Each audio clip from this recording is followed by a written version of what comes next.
So, Wolfram, you are at the initiative of the IC conference, and we would like to know what are your thoughts about the next possibilities in terms of construction materials, the requirement concerning those materials, and also the education. Can you tell us about that, please?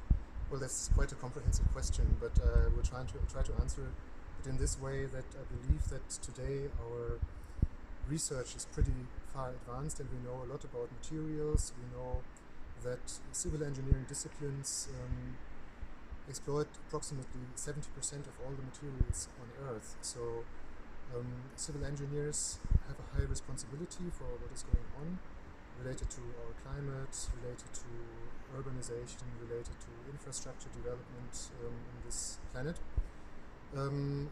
It is a high responsibility, but at the same time it's also high potential. We can make better use of this strong impact that we are having on the climate and on our materials use.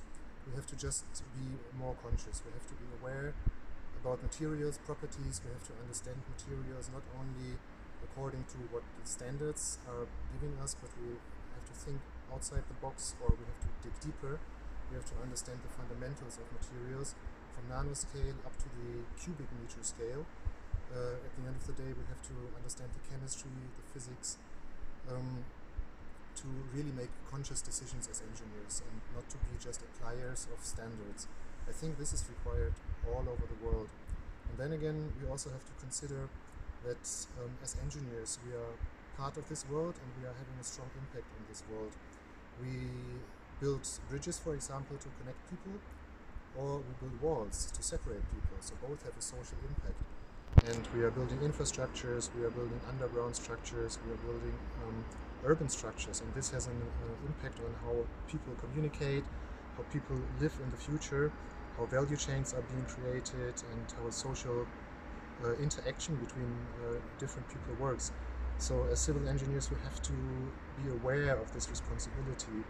So once civil engineers finish with their university studies, they have to absolutely be aware of this responsibility, and we have to make sure that the civil engineers are conscious and do have the right skills to build our world in a more sustainable way.